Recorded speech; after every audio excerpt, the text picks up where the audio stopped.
Hola, ¿qué tal? Bienvenidas y bienvenidos a este día cuarto del módulo de pediatría. Y hoy platicaremos acerca de tres temas: el control del niño sano hasta los 5 años de edad, de intolerancia a la lactosa y de enfermedad por reflujo gastroesofágico.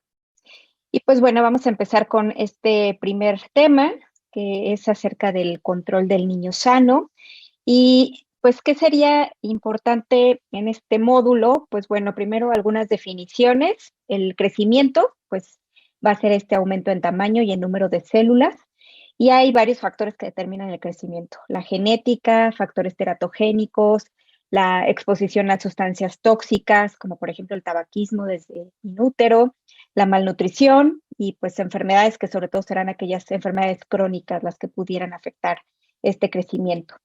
Y el desarrollo se refiere a la adquisición de funciones y pues van a estar determinados también por cambios en genética y sobre todo esta parte pues un poco ya más psicosocial, ¿no? El temperamento, que puede ser adaptable, que es de adaptación también lenta y pudiera ser incluso difícil.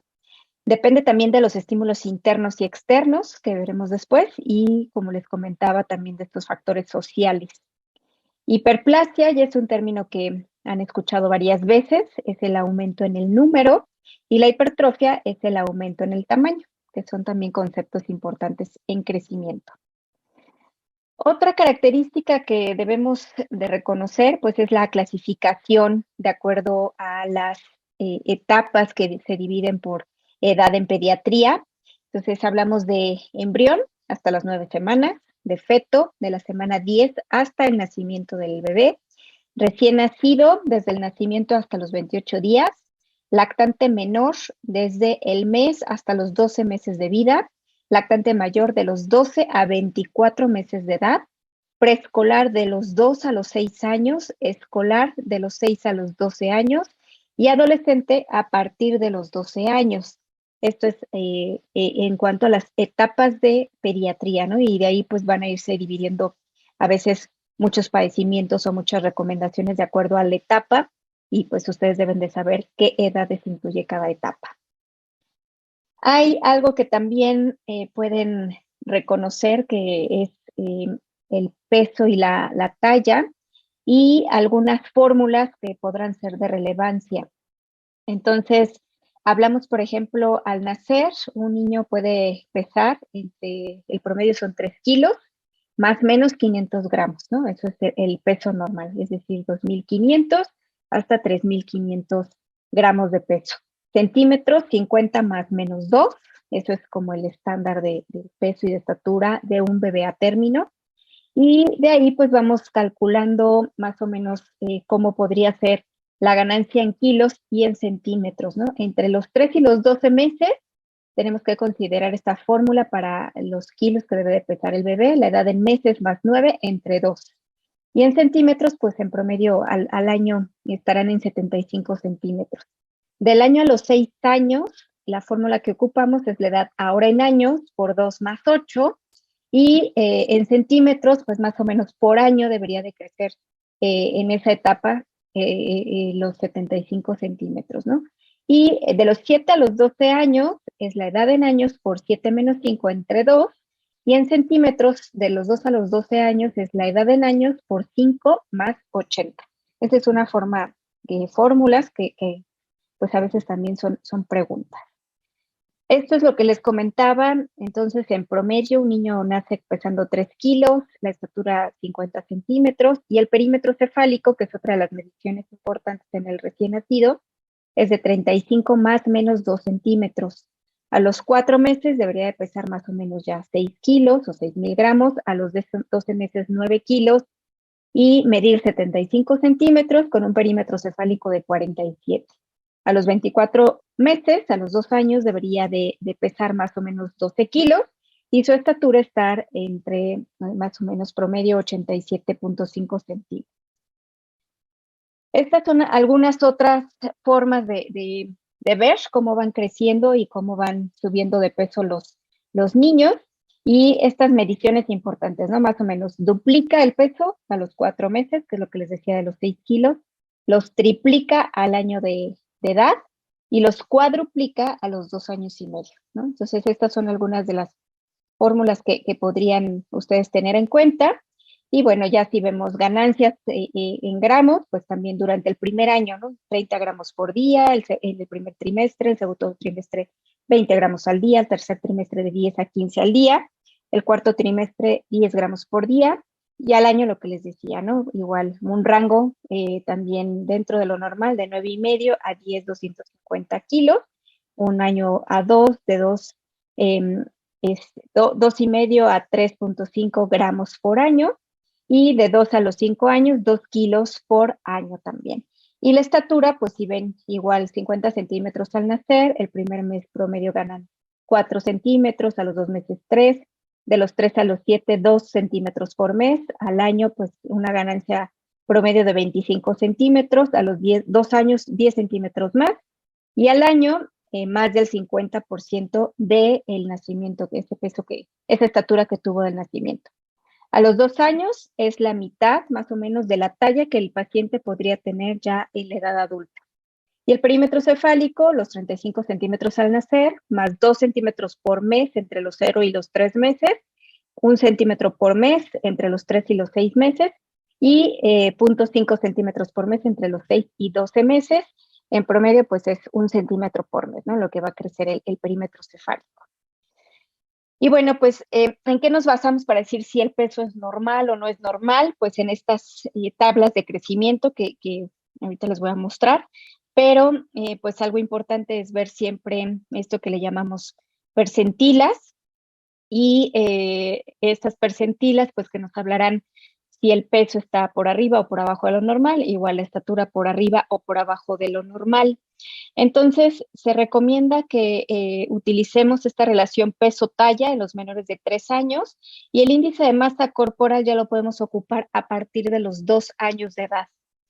Si hablamos de un peso bajo, y eso se considera pues desnutrición cuando está por debajo de la percentila 3 o 5, y por arriba del 85 pues ya consideramos sobrepeso, y arriba de la 90 se considera obesidad.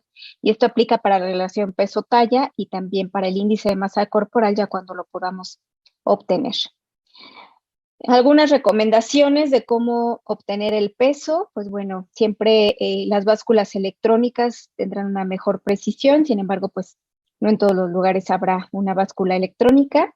Y pues de forma ideal, cuando estamos sobre todo en seguimiento estrecho del peso de algún niño, pues deberíamos de recomendar, si los padres tienen una báscula en casa, pues bueno, debemos de tener una báscula que sea recomendada, una marca recomendada para pues que esté estandarizada, ¿no? Esta medición del peso. Pero bueno, se recomienda tomar la misma medición en la misma hora del día, las mismas condiciones, es decir, antes o después de alimentos, con la vejiga vacía y que esté situada sobre una superficie plana. Cuando se deben de calibrar, pues también hacerlo de forma semanal, y eso lo hacemos pues utilizando ya objetos con un peso conocido, ¿no? O sea, lo pueden hacer en casa con algo que ya sepamos que pesa 1 kilo de arroz, 1 kilo de azúcar, y que podamos saber que la báscula está funcionando de forma correcta y que está bien calibrada. La talla, ¿cómo la determinamos en la edad de los neonatos y los lactantes? Pues hay que hacer mediciones con estos infantómetros que se conocen. Hay varios tipos, pueden ver ahí en las imágenes algunos de los ejemplos más comunes. Y lo que se recomienda, como es complicado a veces el posicionar al niño para poderlo medir, pues que estén 2 observadores, ¿no? Si tenemos el apoyo de 2 observadores, sería lo ideal, y hacer mediciones por duplicado o por triplicado y hacer un promedio entre ellas. El niño se debe de colocar en posición supina, y la cabeza y la base del infantómetro deben de ser sostenidos por una de las personas, y el otro observador, pues lo ideal es que extienda las piernas del paciente, vigilando que las rodillas no se flexionen, y con la otra mano, pues medir la parte inferior, ¿no? Colocar la parte inferior del infantómetro, y así el piecito debe de quedar a 90 grados, y de esta manera podemos medirlos bien.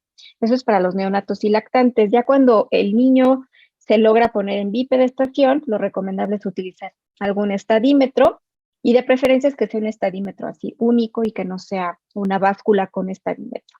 Medirlos obviamente sin zapatos y igual pueden ser con calcetines y eso tendríamos una medida más exacta.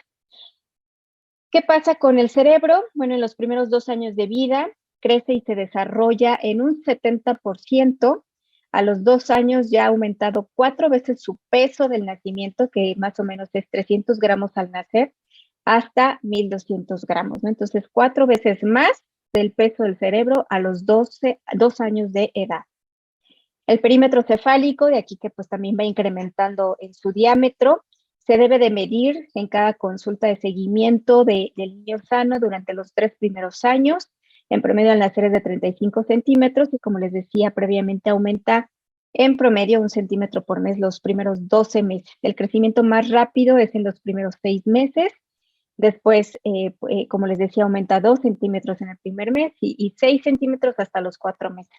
Y la mayoría del crecimiento del perímetro cefálico se va a completar ya a los 4 años de edad, que es cuando más o menos tendremos ya el tamaño, el perímetro cefálico de la edad adulta que tendrá el paciente. ¿Cómo lo medimos? Pues debe estar la cabecita libre de cualquier objeto, no estar tampoco en contacto sobre alguna superficie y tendremos que utilizar una cinta, preferiblemente pues una cinta métrica flexible de teflón y en promedio de 1 centímetro de grosor. La debemos de colocar en el perímetro máximo de la cabeza y como referencia utilizamos el punto máximo del occipucio y también de la glabela, ¿no? Entonces, vemos la parte o la porción de medición máxima del perímetro cefálico. Hacemos una leve presión al momento de tomar la medición para también comprimir el pelo. Digo, hay bebés que tienen mucho cabello, entonces hay que comprimirlo y ligeramente la piel también. Y bueno, también lo graficamos como el peso y la talla desde el nacimiento y lo ideal es todo el tiempo hasta los 2 años de edad. ¿Y qué tablas de crecimiento utilizamos? Pues bueno, se recomienda en los menores de 2 años utilizar las curvas que se basan en los estándares de la Organización Mundial de la Salud y a partir de los 2 años se utilizan las referencias de crecimiento de la CDC. Hay mediciones que están estandarizadas para la población latina y eso hace que podamos utilizarla. Pero bueno, para los menores de 2 años, siempre las mediciones de las tablas de la OMS serán los mejores y están basados, como les decía, en niños que llevan un crecimiento normal, que habitualmente son niños que están siendo amamantados y pues es más fácil que evitemos errores, ¿no? Del crecimiento o que categoricemos a un paciente con bajo peso utilizando este tipo de tablas. Estos son algunos de los ejemplos, nada más para que vean cuáles son las tablas de la OMS, las tablas que pues, nos van a dar esta relación tanto de peso con estatura y pues están diseñadas tanto para niños como para niñas y también podremos tener las tablas de acuerdo a el perímetro cefálico del paciente. Y bueno, pues esta es una pregunta que les quiero hacer. Es una niña que tiene 10 meses de edad, acudió a consulta del niño sano por primera vez con usted y cuando grafica la estatura y peso se encuentra en la percentil 5. Esto para la edad, tanto en peso como en estatura. La historia clínica y el examen físico no muestran ninguna alteración. Entonces, pues aquí yo les preguntaría cuál sería la conducta que tomaría para la evaluación del paciente. Sería ya solicitar un perfil metabólico para saber si hay algún problema con metabólico y que esté deteniendo el crecimiento, solicitar una biometría hemática y un perfil inmunológico, pedir tablas de crecimiento previas y enviar a valoración de endocrinología pues por el peso y la estatura bajos, ¿no? Y pues bueno, aquí considerando que es una niña que tiene clínicamente pues sana, no hay ninguna alteración ni en la historia clínica ni en el examen físico, pues bueno, aunque está en la percentila 5, pues es una niña a la que hay que pedir las tablas de crecimiento previas. ¿Y de qué nos sirve tener las tablas de crecimiento previas? Para ir evaluando precisamente cómo ha sido la ganancia de peso y estatura durante estos primeros meses de edad, ¿no? Entonces, Es importante considerar como lo que ha ocurrido previamente para saber si esta pequeña alcanzó o no la talla y estatura de acuerdo a el peso y a la estatura con los que ella nació, ¿no? Porque también podría estar más abajo de el esperado o promedio al nacimiento, y eso hace que pues vayamos a tener mediciones o una interpretación errónea de la medición actual, ¿no? Entonces siempre pedir lo que ha sucedido previamente con la estatura y con el peso. Otra cosa que hay que considerar es que hay tablas especiales para aquellos pacientes que ya se sabe que tienen una afectación en el crecimiento, como aquellos niños con síndrome de Down, las niñas con síndrome de Turner, de niños con síndrome de Klinefelter, acondroplasia, el síndrome de Williams, o niños que tuvieron bajo peso al nacer, muy bajo peso al nacer, o que fueron prematuros, ¿no? Entonces también hay gráficas que están estandarizadas para estas enfermedades y que podremos utilizarlas y ajustarlas de acuerdo al padecimiento con el que nos encontremos. Otra cosa es, por ejemplo, en los niños prematuros, hasta los 2 años de edad, tenemos que restar los meses de la prematuridad a la edad cronológica. Y esto es lo que llamamos edad gestacional corregida, porque pues el pequeño siempre va a ser más chiquito que un niño que nació a término. Entonces, por ejemplo, en las 40 semanas, ¿no? Que es la edad gestacional que esperamos, menos la edad gestacional al nacer, que son las semanas completas, estas son las semanas de la prematuridad. Y entonces vamos a restar a esta edad cronológica las semanas de prematuridad y eso nos dará la edad corregida, ¿no? Entonces, por ejemplo, si tenemos un niño que nació a las 32 semanas, entonces a las 40 le restamos las 32 y son 8 semanas de prematuridad. Entonces, a los 6 meses, este pequeño, menos las 8 semanas de prematuridad, la edad corregida será de 4 meses, ¿no? Entonces, es muy importante que en estos bebés prematuros siempre saquemos la edad gestacional corregida. Y bueno, ¿qué vigilamos en el desarrollo? Siempre es importante interpretar y pues preguntar todo lo que pudieran tener de dudas y pues que algo que les llame la atención a los padres o a los cuidadores acerca del desarrollo del niño, bien también del comportamiento o del aprendizaje. Y esto pues nos dará estos datos de alarma que muchas veces identificaremos como defectos o alteraciones en el neurodesarrollo. Entonces, siempre preguntarlo en cada consulta que vemos de seguimiento y específicamente, pues ver si hay algún cambio en el desarrollo desde la última visita, de acuerdo a las habilidades también, tanto motoras gruesas, finas, adaptativas, cognitivas, receptivas y de lenguaje expresivo y las socioemocionales, ¿no? Entonces, siempre preguntar e interrogar específicamente sobre estas habilidades. El desarrollo psicomotor, pues bueno, lo vamos a ver en estos 4 grandes grupos, que serán las habilidades motoras gruesas, las habilidades motoras finas, la comprensión del lenguaje, el lenguaje expresivo, y por otro lado, pues las otras 2 mediciones, la audición y la visión, y el desarrollo emocional de la conducta y habilidades sociales, ¿no? Entonces, todos estos 4 grupos son los que van a integrar el desarrollo psicomotor del paciente. Vamos a ver algunas características por grupos de edad. Bueno, lactante, como les decía, si es lactante menor, del mes a los 12 meses, y el lactante mayor a partir de los 12 meses hasta los 24 meses, ¿no? Entonces, por eso se considera desde el recién nacido hasta los 2 años de edad.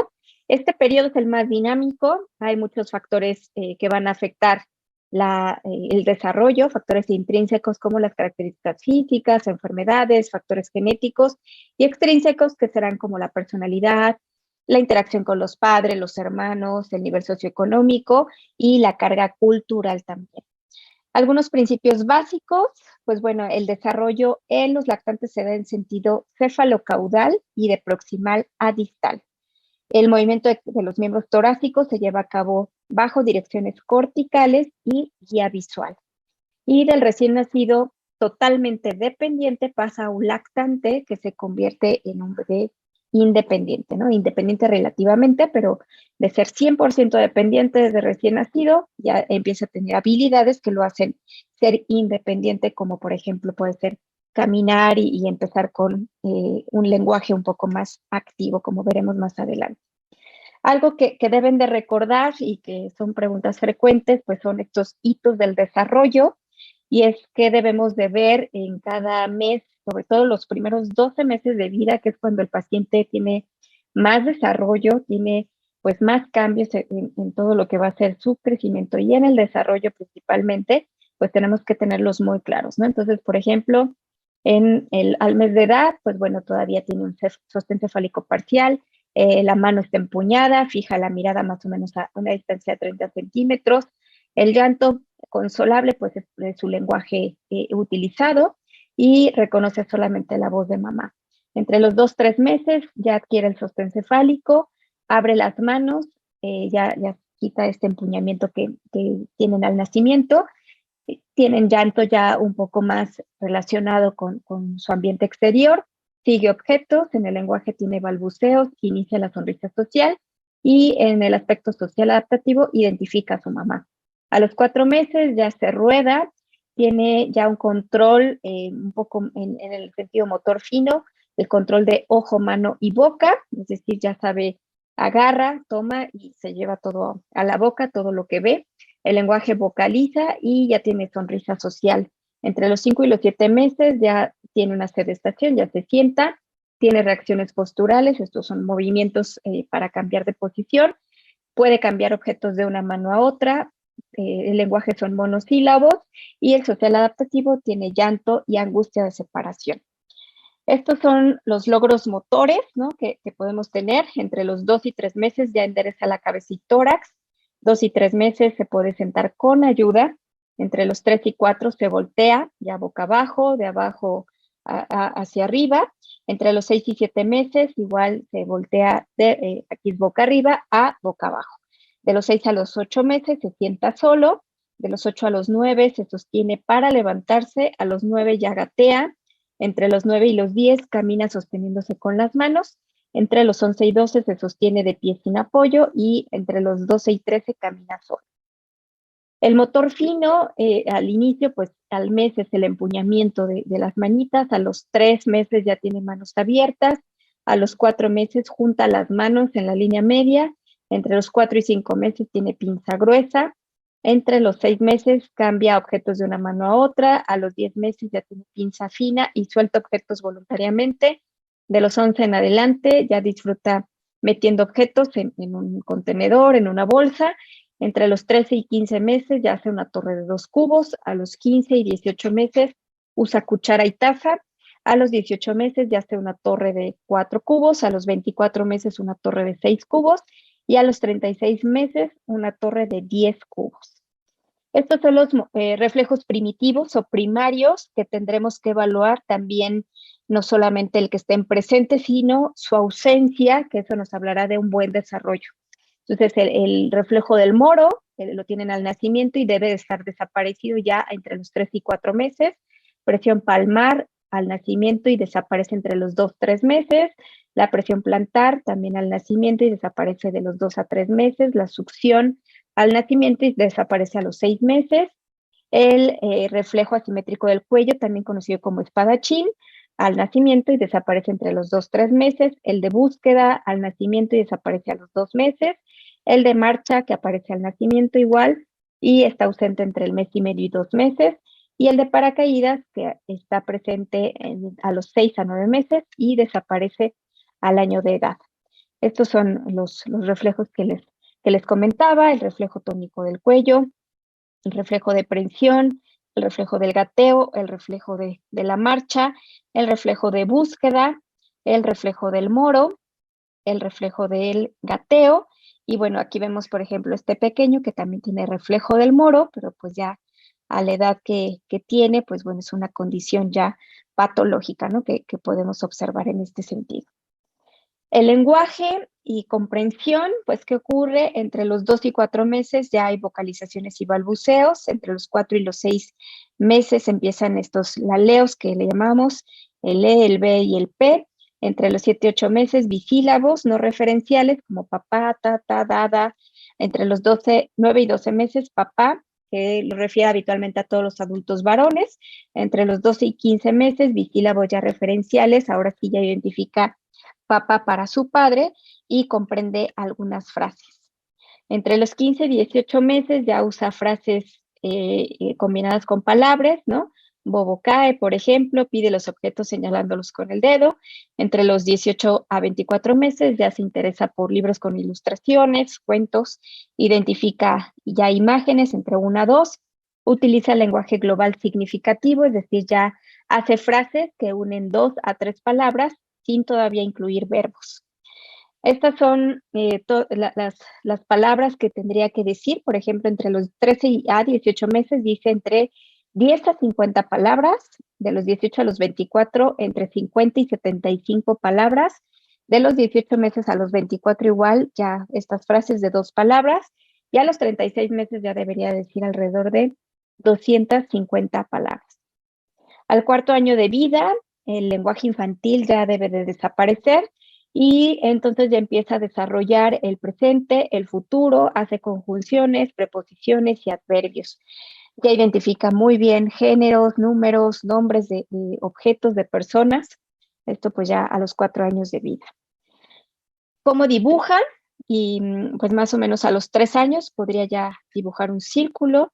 Esta como cruz, que en realidad pues sería un poliedro que no tiene una forma muy específica. Ya hasta los 4 años ya hace, por ejemplo, un cuadrado, a los 5 años un triángulo, y a los 6 años ya hace figuras más complejas, incluso uniendo también algunas figuras, ¿no? Dentro de una misma.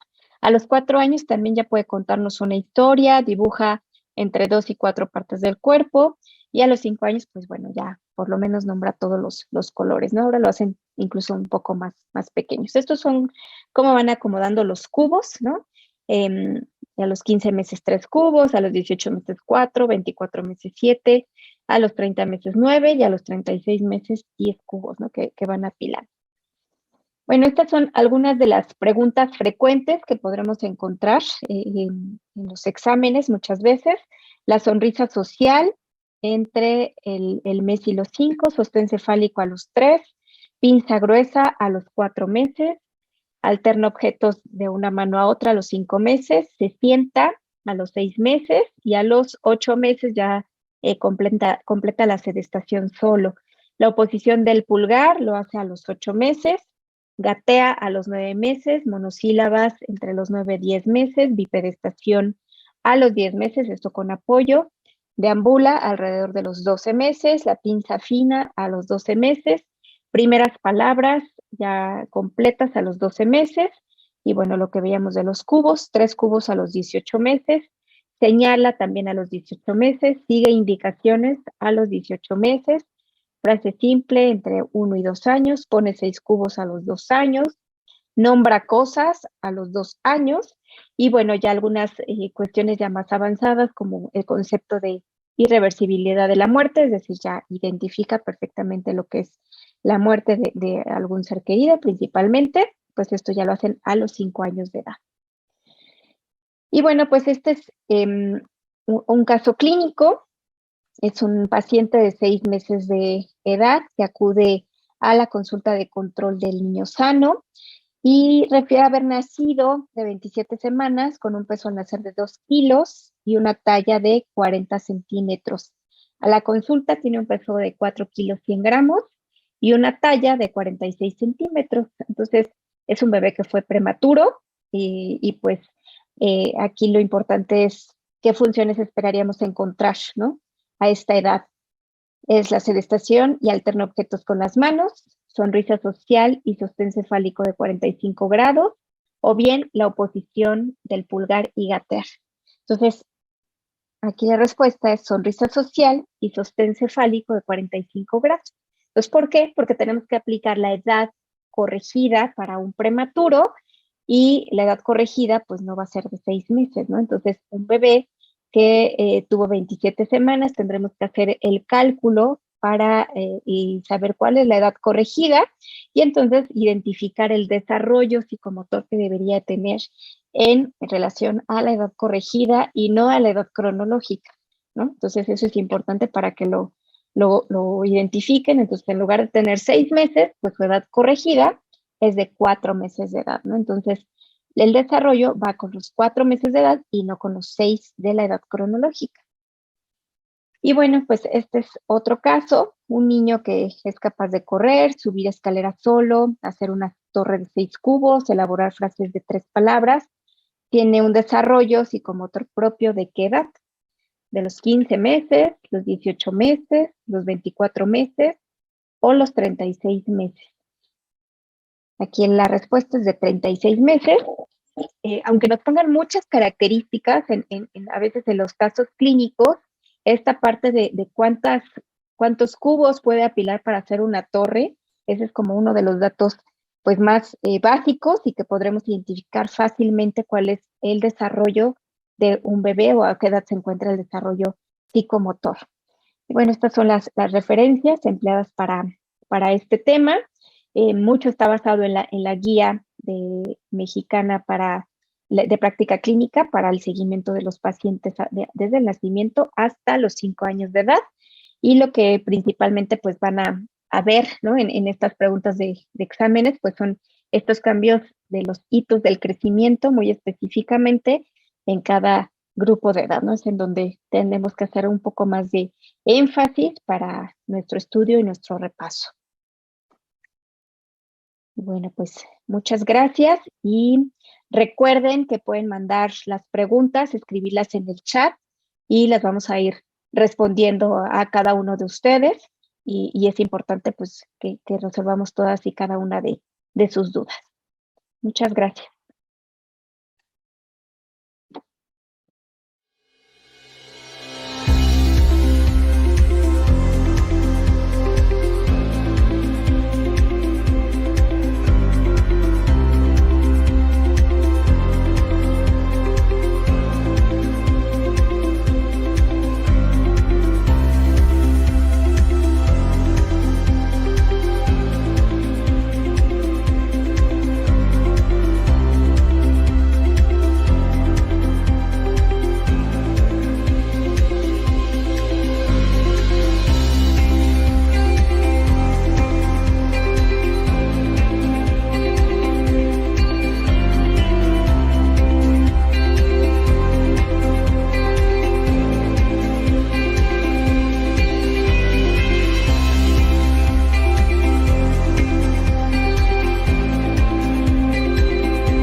Bueno, pues vamos a continuar con los temas del día de hoy y la intolerancia a la lactosa es otra de las patologías frecuentes en la edad pediátrica y que también son pregunta frecuente de examen. Aquí, ¿qué recomendamos? Pues identificar un poco la diferencia cuando vimos el tema de alergia a las proteínas de leche de vaca, pues ir haciendo también la diferenciación con la intolerancia a la lactosa. Entonces, en esta intolerancia a la lactosa, lo que sucede es que existe un déficit de la enzima lactasa, que pues, sabemos que es la que va a hacer que la lactosa se degrade a glucosa y galactosa, y entonces pues va a existir esta dificultad, ¿no? Para digerir y pues el paciente va a tener exceso de esta lactasa en el intestino delgado y es la que nos va a ocasionar todos los datos clínicos.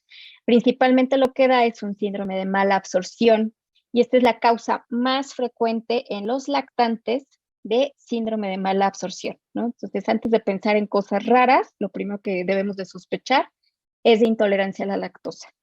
Puede ser primaria, secundaria o también congénita, que son los casos más graves. Más o menos está también identificada en 2/3 de la población mundial, pues es decir, es una patología muy frecuente. Se puede manifestar en una edad tan amplia, entre los 5 y los 70 años de edad. Y pues lo que también en los adultos puede ocurrir una mayor incidencia entre la tercera y la cuarta década de la vida. Es más frecuente que lo veamos ahí, pero en la edad pediátrica es la principal causa de síndrome de mala absorción, como les mencioné. En México, pues cerca del 83% de la población lo padece en menor o menor grado, menor o mayor grado, pero lo podemos tener. Los síntomas pues afectan para los que tienen un espectro un poco más grave la calidad de vida, pero pues afortunadamente no es algo mortal. Esta es la etiología. La primaria es la causa más frecuente en niños y adolescentes. ¿Y a qué se refiere? Pues que va a haber una ausencia, ya sea relativa o absoluta, de la actividad de la lactasa. Se manifiesta entre los 2 y los 7 años de edad y su desarrollo suele ser así lento, progresivo, y de eso depende también de cuánta lactasa o no tengamos en el intestino delgado. Los pacientes que tengan menos lactasa, pues van a tener manifestaciones más tempranas y manifestaciones más graves, y aquellos que tengan pues mayor cantidad de lactasa tendrán menores síntomas y a una edad más tardía también, ya conforme se empiezan a introducir alimentos que contienen lactosa, perdón, pues son aquellos que van a tener ya síntomas un poquito más tarde, ¿no? Y también por eso se relaciona más en esos grupos de edad, ¿no? Porque pues ya es cuando habitualmente el niño está comiendo ya pues prácticamente de todo, ya está incorporado a la dieta familiar y empieza a comer pues ya grandes cantidades de lactosa en su dieta. La secundaria es esta que es ocasionada porque va a existir una lesión difusa en la mucosa del intestino y eso va a hacer que disminuya la actividad de la lactasa. Esto es lo que vemos frecuentemente cuando tenemos una gastroenteritis, que pues esa gastroenteritis, ya sea por virus o por bacterias, pues va a ocasionar finalmente este daño en la mucosa y nos da una intolerancia transitoria a la lactosa, ¿no? Entonces, pues son enfermedades agudas, pero pues también recuerden que puede haber gastroenteritis crónica y otras enfermedades intestinales como la enfermedad celíaca o pacientes que desgraciadamente tengan una resección intestinal, pues bueno, van a tener ya esta enfermedad pues ya de por vida, ¿no? Ya de un tiempo prolongado. Y la evolución y gravedad, pues de aquí que dependa, ¿no? De qué tanto se dañó la mucosa y que el daño pues sea algo transitorio o ya sea algo que no sea reversible. Es más frecuente en los niños y en estos pacientes que tienen estos cuadros agudos, como les digo, pues es reversible en cuanto se controla la enfermedad. Y hay otro grupo que son los que tienen la enfermedad congénita. La herencia es autosómica recesiva y aquí también va a haber ausencia total o disminución importante de la lactasa como en la primaria y se presenta desde el nacimiento, está así. Persiste toda la vida y generalmente es más grave el trastorno gastrointestinal y sí puede poner en riesgo la vida porque son pacientes que a veces con ingestas pequeñas de lactosa, pues pueden tener cuadros graves de diarrea y deshidratación que los lleve incluso hasta un choque, ¿no? Dependiendo de pues un choque hipovolémico muchas veces, dependiendo de la cantidad de las evacuaciones que pueda perder, sobre todo en las etapas tempranas, en neonato o en un lactante, pues es en donde siempre el riesgo de tener una complicación de este tipo pues aumenta, ¿no? El cuadro clínico, el dolor abdominal, es de lo característico, ya sea dolor abdominal agudo o también puede ser un dolor crónico. El dolor abdominal, pues en general la variación en la intensidad, pues está desde leve hasta el intenso, ¿no? Esto dependerá, como les decía, de la cantidad de lactosa que ingerimos y de la cantidad de lactasa que tengamos. Generalmente es un dolor tipo cólico, intermitente, y los episodios de duración son relativamente cortos. Hay irritabilidad, sobre todo en el periodo de lactantes, puede haber mucha irritabilidad y pues son de los casos que no sabemos por qué el paciente tiene pues llanto excesivo, sobre todo también después de la alimentación, ¿no? Que eso es algo importante. Los datos clínicos se presentan después de la alimentación de algún lácteo o algún alimento que contiene lactosa. El dolor crónico, pues, ¿qué le va a ocasionar al paciente? Mala calidad de vida, siempre van a tener dolor abdominal, eso los lleva a tener ausentismo escolar, el que se alejen de actividades pues de juego, actividades deportivas, porque siempre tienen dolor abdominal y pues por supuesto se deteriora la vida, no nada más del niño, sino también de toda la familia y tiene finalmente un impacto social, ¿no? Entonces, pues es importante identificar sobre todo estos cuadros graves y que pues saber que es una enfermedad que pues tiene un remedio fácil, ¿no? En realidad pues identificarlo de forma temprana. Otras manifestaciones, además del dolor, pues la diarrea. Esta diarrea habitualmente son evacuaciones líquidas, espumosas, explosivas y ácidas. Entonces, esto de espumoso y explosivo y ácido, sobre todo en los lactantes, lo podemos identificar, lo identifican muy bien las madres. Ya después con el tiempo es más difícil que acompañen al niño al baño, ¿no? Pero pues también es importante que siempre pidamos a los padres, a los cuidadores que estén atentos cuando el pequeño va al baño. Náuseas, flatulencias, que también es algo de lo más frecuente en los pacientes que tienen esta enfermedad y que se presenta también después del alimento.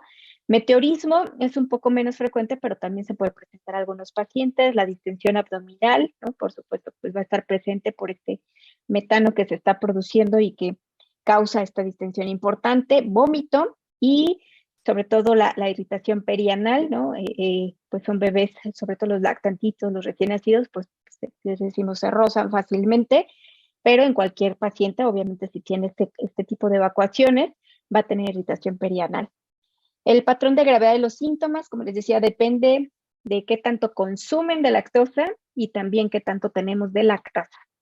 Y los síntomas suelen iniciar entre la primera y las 3 horas después de la ingesta de lactosa y ceden habitualmente pues ya cuando el paciente va al baño, que logra también expulsar pues el contenido intestinal, ¿no? Y también al tener flatulencias, pues el paciente va a sentir una mejoría abdominal y pues eso calma los síntomas, ¿no? Sin embargo, pues es algo que pues si es algo leve, digamos, pues bueno, el paciente solamente sabrá que cuando come lácteos podría tener algunos de estos síntomas, ¿no? El diagnóstico es clínico en la mayoría de los casos. Si queremos hacer ya exámenes o pruebas ya un poco más específicas, pueden ver aquí que la prueba de hidrógeno expirado está, pues tiene alta especificidad, es el que más especificidad tiene, que recuerden, pues si la prueba está negativa, nos habla de la probabilidad, ¿no? Que tiene de tener o detectar a un paciente, en este caso, que no tiene la enfermedad y que la prueba sea negativa. Entonces tiene mayor especificidad, pero la sensibilidad puede ser baja, como de 69% hasta el 100%. Otra prueba que se utiliza mucho es la prueba de tolerancia a la lactosa y pues más o menos igual la especificidad no es tan alta como la anterior, pero también es buena, 77 a 96% y una sensibilidad del 76 al 94. Hay otra prueba que pues es la más fácil, ¿no? Digamos, porque pues es la que eh, podríamos hacer sin requerir de un examen de laboratorio, que es la prueba de eliminación, que también se llama prueba contra prueba. ¿Qué quiere decir? Damos una dieta sin lactosa durante 2 semanas y después la vamos reintroduciendo de forma paulatina. Y lo que hay que ver es la respuesta, ¿no? Entonces, se quitan los signos y síntomas cuando lo tenemos sin lactosa y después sí aparecen cuando nuevamente empezamos a introducir la lactosa a la dieta.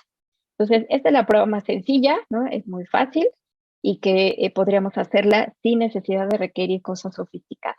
Otro es el pH fecal, menor de SPUT 5.5. Es un dato de que el paciente puede tener intolerancia a la lactosa y también es una prueba pues sencilla, ¿no? Pero que pues igual podría estar disponible o un poco más disponible que la prueba de hidrógeno o la de tolerancia a la lactosa. Diagnóstico diferencial, pues bueno, por supuesto la diarrea infecciosa, ¿no? Será dentro de los diagnósticos diferenciales más frecuentes.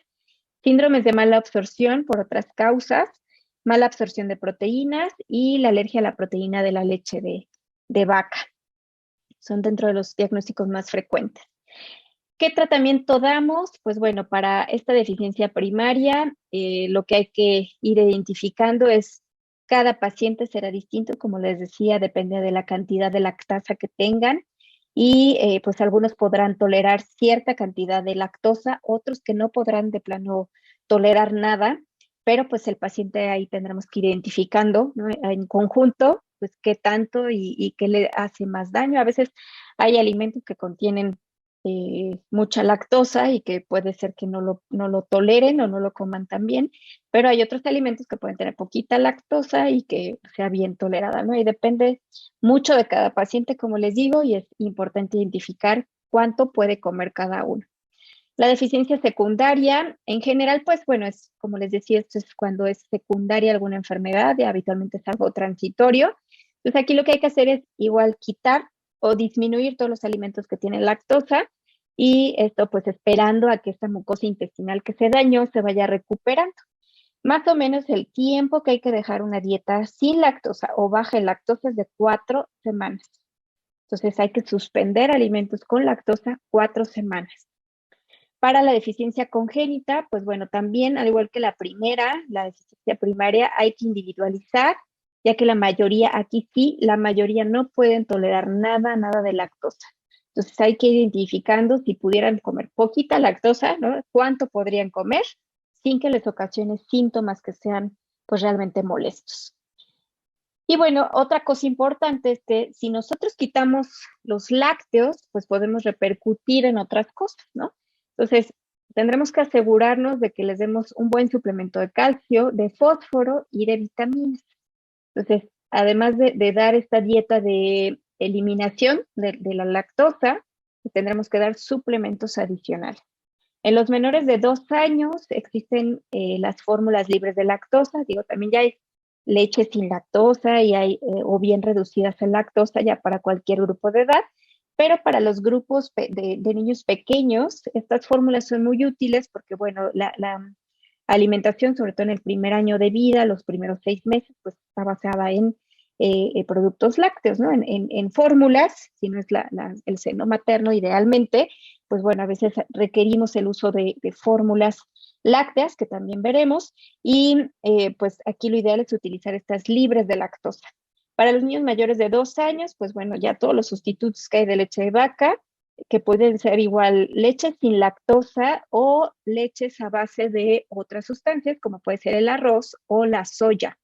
Entonces, esas leches para esos niños pues son las ideales y las pueden utilizar de forma pues adecuada y que pues a pesar de que tengan esta parte de proteína, ¿no? Que pues deberíamos de consumir todos, no es nada más el sustituir la proteína, sino aquí también, a pesar de que le demos otro sustituto de la fórmula o de la leche, tendremos que dar aporte de calcio, fósforo y vitaminas.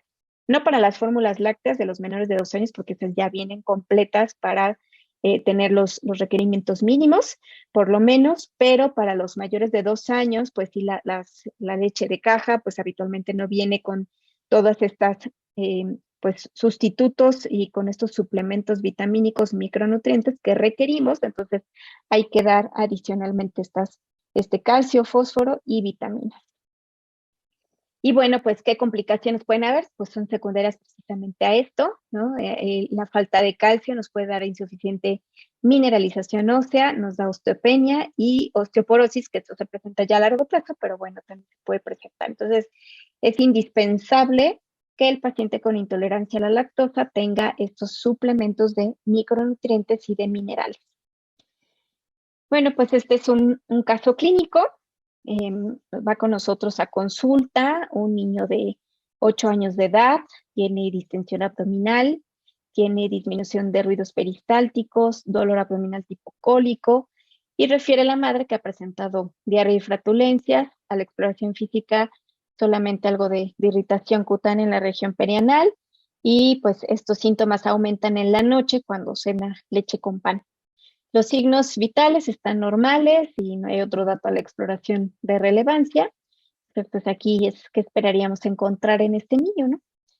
Una enteropatía alérgica, manifestaciones cutáneas con patología gastrointestinal, daño en el borde de cepillo del intestino delgado o una infiltración eosinofílica.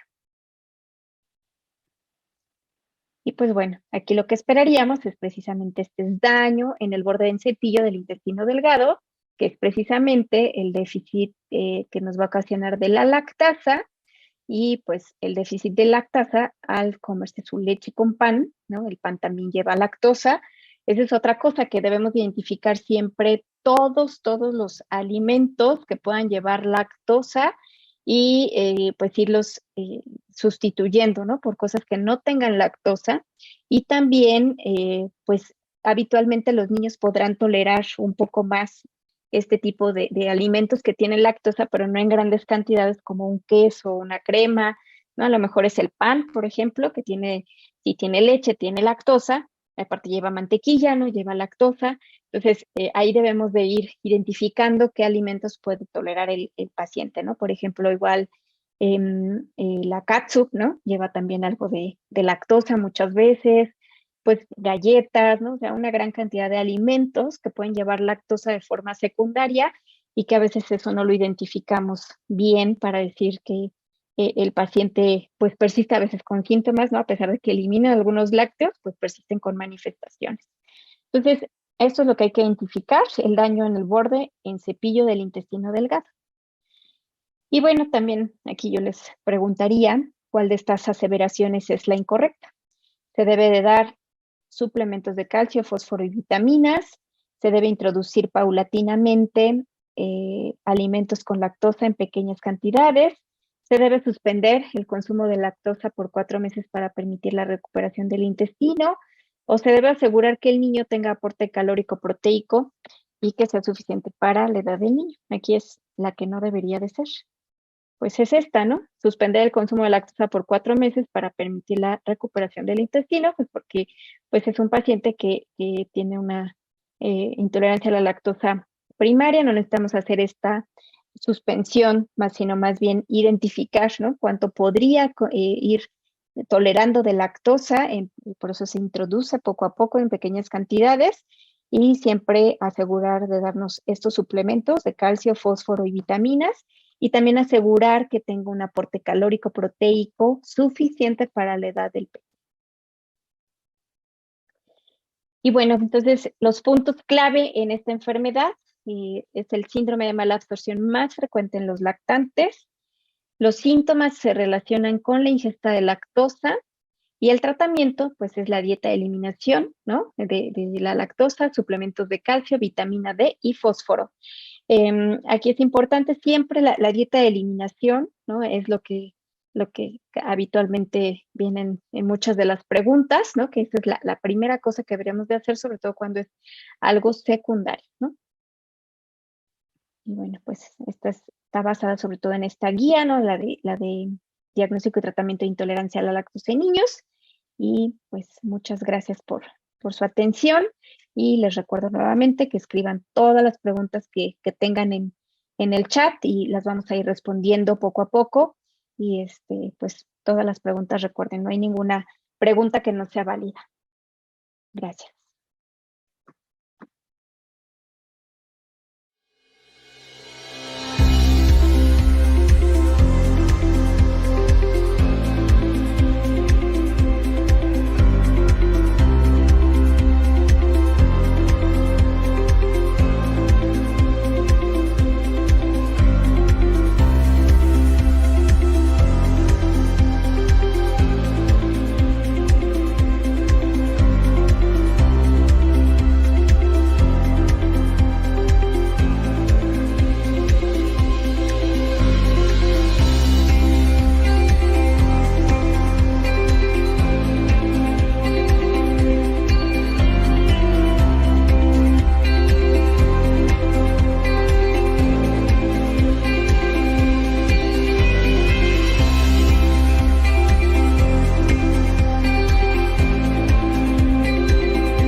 Y bueno, pues para finalizar nuestras actividades del día de hoy, vamos a hablar acerca del reflujo gastroesofágico.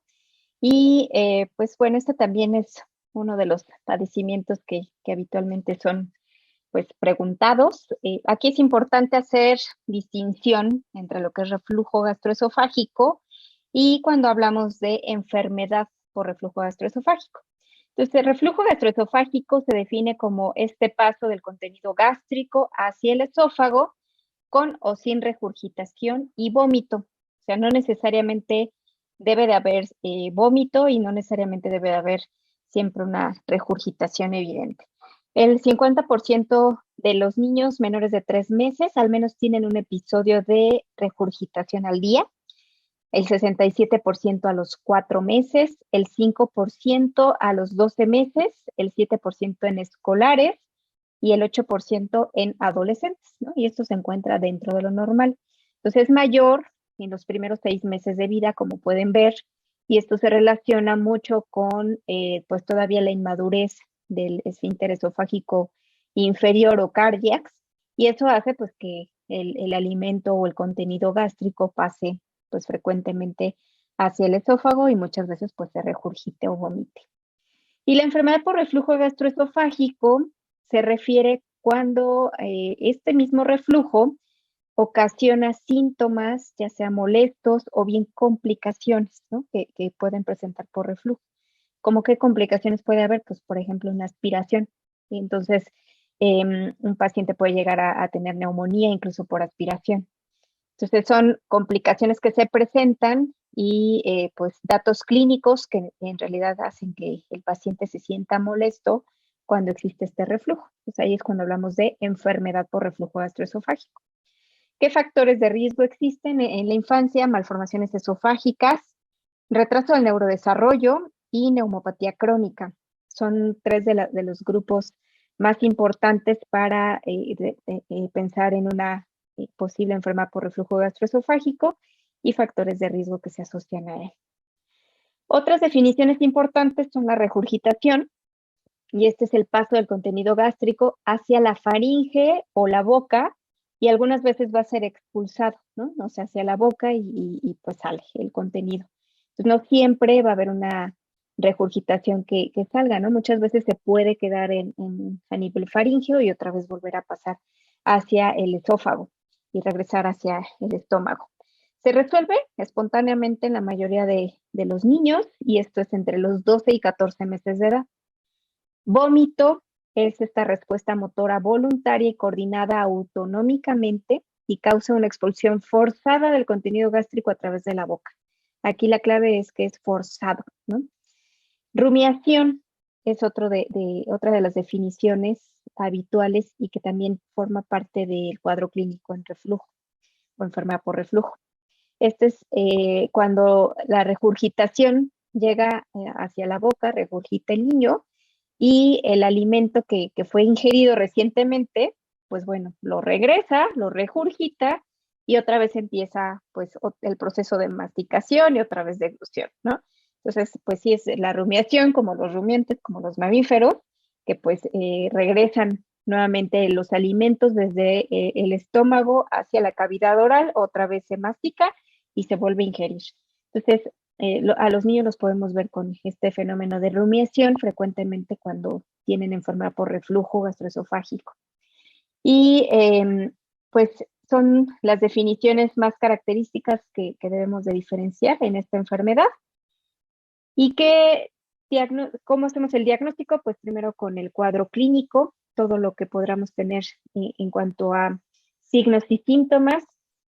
Signos, por ejemplo, esofagitis, estenosis esofágica, esófago de Barrett, inflamación de la laringe o de la faringe, neumonía recurrente, datos como anemia, erosión dental, o sea, son niños que tienen muchas caries, síndrome de Sandifer, que es esta posición que ven en la foto de arriba, que es esta hiperextensión del cuello y también del tórax, es una posición que habitualmente toman los bebés cuando tienen enfermedad por reflujo gastroesofágico. Esto hace que pues nuevamente vuelva a disminuir el paso del contenido esofágico hacia arriba y pues alivia un poco, ¿no? El dolor que tienen los pequeños, pues al pasar el contenido gástrico que lleva ácido, pues causa este dolor a nivel del esófago. Entonces es una forma de aliviar este dolor y de disminuir la acidez. Rechazo a la alimentación, ¿no? Pues son niños que están irritables, que ya relacionan la alimentación con dolor y pues eso hace que tengan rechazo hacia la alimentación incluso. Y pacientes que pueden tener aspiración de partículas de alimento o de contenido gástrico hacia la laringe y ocasionar también laringoespasmos muchas veces y hacer también episodios de apnea, ¿no? Estas pausas para respirar que duran más de 20 segundos, eso es lo que se define a una apnea, y son pacientes pues que podrán tener también complicaciones a nivel respiratorio. Otros datos, la hematemesis, regurgitación recurrente, ya sea con o sin vómito, como les mencionaba. Datos indirectos, pues los bebés no suben de peso o suben muy poquito o incluso bajan de peso cuando tienen una enfermedad muy, muy grave. La irritabilidad, que es constante, a veces es durante la alimentación incluso, pero sobre todo va a ser después de terminar la alimentación. Esto que les decía yo, la rumiación. Y algunos datos también, el dolor torácico, la disfagia o dinofagia, que son parte de los síntomas. Puede haber convulsiones y esto pues relacionado con eventos de asfixia, ¿no? Cuando el paciente hace estos por ejemplo, laringoespasmos que sean muy prolongados o pacientes que tengan una complicación como una aspiración más grande, ¿no? De contenido gástrico, pues podrían tener incluso convulsiones por hipoxia. Estridor, cuando afecta, o que les decía yo, o sea, no necesariamente es que regurgite y que salga el contenido hacia la boca y lo expulse, sino que puede llegar incluso solamente a la laringe y son pacientes que a veces solamente tienen estridor. Y tos, que es la misma manifestación, ¿no? Por este paso del alimento hacia la vía respiratoria, y disfonía, que va de la mano también con esto que les decía, el estridor, disfonía, asociados a la llegada del contenido gástrico hacia la laringe, ¿no? Y las cuerdas vocales. Hay unos datos de alarma que pues nos hacen pensar que no es enfermedad por reflujo gastroesofágico, nada más por incompetencia del cardiac, sino que hay otras enfermedades. Entonces aquí hay que hacer diagnósticos diferenciales y referir al paciente para su abordaje. Entonces, cuando hay vómito biliar, cuando hay letargia, datos como sangrado gastrointestinal, ya sea hematemesis o hematoquesia, vómitos persistentes, vómitos después de los 6 meses de vida que sean importantes. El vómito siempre en los pequeños, en los lactantes, en los primeros años de vida, siempre hay que pensar también en alguna afectación a nivel del sistema nervioso. Entonces es importante identificar, ¿no? A veces hay tumoraciones que pueden ir teniendo un crecimiento lento a lo largo de la vida y que en los primeros años de vida, y que los pacientes vayan presentando estos síntomas, ¿no? El vómito, a veces también convulsiones, a veces vemos también cefalea, ¿no? O sea, datos que nos digan que hay una compresión a nivel del sistema nervioso, pues bueno, hay que tratar de hilarlo, sobre todo cuando los vómitos son persistentes después de los 6 meses. Distensión abdominal, si hay distensión abdominal importante, pues pocas veces será únicamente por reflujo gastroesofágico, hay que pensar en otras enfermedades, incluso como obstrucción, ¿no? A nivel que no son obstrucciones totales, son obstrucciones muchas veces parciales, y eso hace que podamos tener también vómito, regurgitación, y pensemos que sea reflujo. Datos que pues, nos hagan pensar en algún síndrome genético o metabólico, si hay fiebre, si hay estreñimiento, constipación, si a la exploración vemos hepatoesplenomegalia, si además del reflujo hay diarrea, como les decía, datos a nivel del sistema nervioso como convulsiones, macro o microcefalia, y la fontanela bombada, ¿no? Que también pues recordemos que ese es un dato de daño neurológico y que pues es una emergencia y que se debe ser atendido de forma inmediata. Entonces, es importante hacer diagnósticos diferenciales cuando tengamos alguno de estos datos asociados a regurgitación y vómito, sobre todo en los lactantes. ¿Cómo hacemos el diagnóstico en esta enfermedad? Pues habitualmente es un diagnóstico clínico, no lo sospechamos porque el paciente empieza con estas regurgitaciones, ¿no? Y habitualmente no es postprandial inmediato, sino a veces tardan en presentarse, después de 30, 40 minutos empiezan con estas regurgitaciones. Y pues bueno, así es como podríamos empezar a sospecharlo. La mayoría de los pacientes pues tendrán este reflujo, como les decía a un inicio, que no llegan a ser una enfermedad, que tienen estas regurgitaciones o incluso vómito en los primeros 6 meses de vida, y que es algo de cuestión de madurez del esfínter esofágico inferior. Entonces muchos de ellos no van a requerir de un abordaje diagnóstico más extenso, o la mayoría de ellos, ¿no? Sobre todo en esos 6 meses de vida. Sí, además de la regurgitación, vómito, vemos otras manifestaciones, como les decía, de alarma, o datos de verdad que nos den un cuadro clínico más grave. Entonces ahí sí se recomienda ya hacer un abordaje con estudios. ¿Qué estudios podríamos hacer? Pues aquí es importante que pues, el que se considere estándar de oro, porque tiene mayor sensibilidad, mayor especificidad, va a ser la perchimetría. Entonces, no es fácil hacer la pachimetría, no se hace en todos los lugares, pero este es el estudio que en realidad va a detectar cuando hay reflujo, y que no nada más va a ser un reflujo ácido, sino también puede ser reflujo de aire, de gas, reflujo mixto y reflujo básico también, ¿no? Que muchas veces ese es el reflujo biliar y que no identificamos como el reflujo tradicional o de reflujo gástrico. Entonces, de aquí es importante que pues que hagamos una pechimetría cuando tengamos un cuadro clínico más grave, cuando estemos pensando también en diagnósticos diferenciales, pues bueno, también hay que estar seguros de que no es solamente reflujo.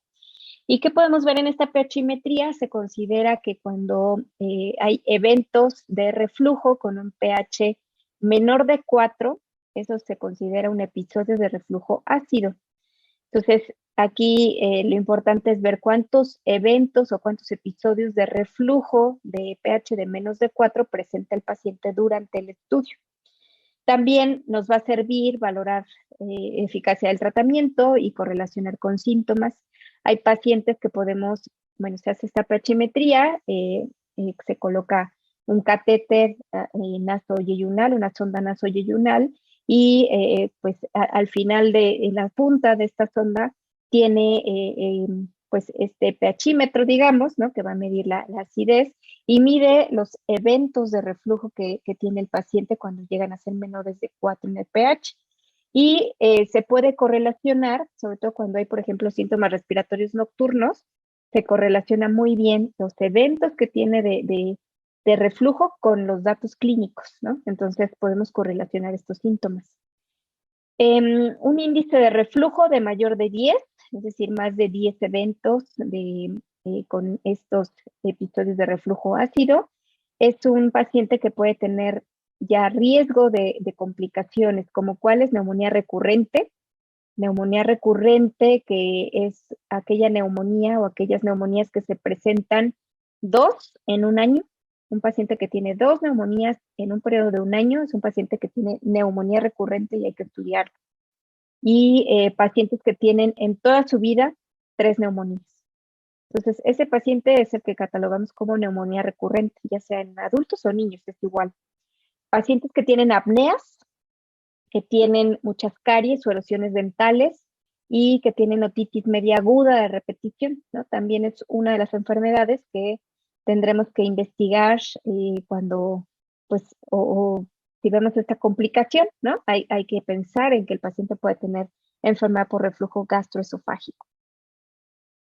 Otros estudios, la serie esófago gastroduodenal, este estudio que a veces es sobreutilizado y a veces pues porque es el único disponible, ¿no? En muchos de los lugares de trabajo. Entonces, para lo que nos sirve principalmente una serie esófago gastroduodenal es para descartar la alteración anatómica en nivel esofágico, a nivel gástrico, y también podríamos identificar pues en estos pacientes que tengan falla el tratamiento, pues si hay alguna alteración, ¿no? Alteraciones anatómicas como hernia yatal, acalasia y fístulas traqueosofágicas. Son de las 3 principales cosas que podemos identificar en una serie y que son causales de datos o enfermedad por reflujo gastroesofágico, secundaria a otras enfermedades, ¿no? Panendoscopía, pues bueno, tampoco se hace de forma rutinaria para todos los pacientes que se sospecha en enfermedad por reflujo. Para lo que nos sirve principalmente es evaluar complicaciones, sobre todo esofagitis, y pues ver también si hay falla al tratamiento, ¿no? Entonces, para eso nos sirve una panendoscopía. Y un gamagrama de vaciamiento gástrico. El gamagrama es otra de las pruebas que se utiliza sobre todo para conocer si hay algún problema de motilidad, ¿no? De motilidad a nivel gástrico, si hay gastroparesia, y nos sirve para evaluar el vaciamiento gástrico, el tiempo de vaciamiento gástrico, ¿no? Entonces ahí podríamos determinar si el paciente requiere algún fármaco que mejore esta motilidad y de esta manera, pues, un procinético, ¿no? Como los conocemos, y de esta manera, pues, mejorar la movilidad intestinal, la motilidad gástrica, y eso hace que, pues, tenga menos eventos de reflujo el paciente. También otra utilidad del gamagrama, ya sería de otro tipo, que es el gamagrama para ver si hay aspiración, ¿no? En esos pacientes que tienen reflujo, podemos ver los eventos de reflujo y con este radiofármaco también podemos ver si se deposita a nivel pulmonar. Eso que querría decir pues, que el alimento está pasando de nivel gástrico hacia la vía aérea. Entonces son pacientes que identificamos también como que tienen aspiración, ¿no? del radiofármaco y de esta manera pues lo traducimos a que tiene aspiración de contenido gástrico. ¿Cuál es el tratamiento? El tratamiento médico, pues es en los lactantes, deben de continuar la lactancia materna, no se debe de suspender. El hecho de dar fórmulas antirreflujo, que son fórmulas comerciales, eso no hace que disminuya la frecuencia de episodios de reflujo, los hace menos visibles, ¿no? O sea, no va a ser tan aparatoso la regurgitación y no va a salir tanta cantidad de leche, de fórmula, pero pues los episodios van a ser igual de frecuentes, ¿no? Entonces, en realidad, estas fórmulas antirreflujo no nos sirven para quitar el reflujo, ¿no? Sino para disminuir, digamos, la visibilidad, como lo dice aquí, del evento. En caso de continuar con la lactancia materna, pues bueno, igual no es que el bebé vaya a tener más eventos, ¿no? Que comparados con una fórmula y pues todos los beneficios que tiene la lactancia materna. Entonces, esos bebés que se están alimentando con seno materno deben de continuarlo y aquí lo que agregamos pues son cosas como recomendaciones, ¿no? De no acostar al bebé después de comer inmediatamente, sino al menos esperar por lo menos una hora, ¿no? Antes de acostarlo, si es que lo vamos a acostar, y pues nunca ponerlo en supino, porque pues es un paciente que puede tener más regurgitaciones y más riesgo de aspiración, ¿no? Y incluso de eventos pues fatales en estos pequeños. Los inhibidores de bomba de protones tampoco son fármacos que se deban de dar de forma rutinaria en los bebés que tienen enfermedad por reflujo. La mayoría, como les decía, van a reducir, ¿no? los síntomas de acuerdo a conforme va madurando este esfínter esofágico inferior y con medidas, pues en realidad nada más recomendaciones y educación a los padres o a los cuidadores. Puede aumentar el riesgo de infecciones gastrointestinales y respiratorias cuando tenemos un uso crónico, de aquí que pues no debamos de utilizarlos de forma pues rutinaria en todos los pacientes que detectemos que hay reflujo. Los procinéticos pues son también otro grupo de fármacos que se pueden utilizar, como les decía, sobre todo si se identifica esta disminución o alteración en la motilidad gástrica, pues son pacientes que hay que darles procinéticos. Antiácidos y alginatos, pues bueno, solamente cuando el paciente en realidad también tiene estos eventos de reflujo y que causan mucho dolor, ¿no? Que lo traducimos en los pequeñitos, no nos van a decir me duele, pero lo vemos con la irritabilidad, sobre todo esta posición de Sandifer que les comentaba, esta hiperextensión del cuello. Son pacientes que pues aunque no nos lo dicen, pues tienen dolor, ¿no? Entonces en ellos podrían funcionar estos antiácidos de manera pues transitoria también. El tratamiento quirúrgico estará recomendado cuando hay falla al tratamiento, en caso de tratamiento farmacológico. Si hay algún conato de muerte súbita también, son pacientes que deben operarse o aquellos que tienen daño neurológico ya irreversible. En estos niños, pues sí, definitivamente el tratamiento quirúrgico es la elección y la cirugía más común es la funduplicatura de Nissen, pero pues bueno, no todos los pacientes con enfermedad por reflujo deberán ser operados, ¿no? Solamente en estos casos. Y bueno, pues este es un caso clínico, es una pequeña de 3 meses de edad, es traída a consulta por sus padres al referir que regurgita después de algunas de las tomas de fórmula láctea, no presenta disconfort, no presenta irritabilidad cuando regurgita, tiene peso y estatura en la percentil 50 y el examen clínico es totalmente normal. Entonces aquí, ¿qué tratamiento le indicarían? Iniciar una fórmula antirregurgitación, iniciar un medicamento inhibidor de bomba de protones, solicitar ya una pHimetría o continuar con la misma fórmula y tranquilizar a los padres. Y bueno, pues aquí la respuesta sería continuar la misma fórmula y tranquilizar a los padres. ¿Por qué? No iniciamos una fórmula antirregurgitación, pues la niña con esa fórmula está creciendo bien, tiene un peso y una talla en la percentil 50, no presenta ninguna molestia cuando tiene la regurgitación, no está irritable cuando regurgita. Entonces, pues, y no es en todas las tomas tampoco de la fórmula, ¿no? Entonces, pues es un paciente que no requiere que le cambiemos a una fórmula antirreflujo. Iniciar medicamento inhibidor de bomba de protones, pues tampoco, ¿no? Por el grupo de edad, tiene 3 meses, pues es muy probable que sea un reflujo pues fisiológico que consideramos, ¿no? Que es por esta inmadurez del cardias, entonces no requiere de medicamentos, además de que pues no presentan ningún cuadro de alarma ni tampoco presenta pues datos molestos, clínicos, que nos haga pensar en que es enfermedad por reflujo, ¿no? Tiene reflujo gastroesofágico, pero no enfermedad por reflujo. Y pues tranquilizar a los padres, ¿no? Eso es parte de lo que tendremos que hacer, de, pues sí presenta regurgitaciones, esta parte de que es normal hasta cierto punto que lo presenten en este grupo de edad, y sí las recomendaciones que deberíamos considerar para cuidados en casa, ¿no? Y bueno, pues los puntos clave para la enfermedad por reflujo gastroesofágica es que esa enfermedad, cuando este reflujo conduce a síntomas molestos o bien también puede presentar complicaciones, la pechimetría es el estándar de oro para el diagnóstico, ¿no? Entonces, siempre que nos pregunten qué prueba hay que hacer para determinar el diagnóstico de enfermedad por reflujo gastroesofágico, la respuesta siempre es pechimetría. A veces viene no pHmetría, sino al medir los eventos de aspiración ácida, ¿no? Entonces hay que recordar lo que es la pHmetría. El reflujo gastroesofágico también debemos de recordar que es la causa más frecuente de vómitos en el lactante, más que pensar en una enfermedad neurológica o en una obstrucción, ¿no?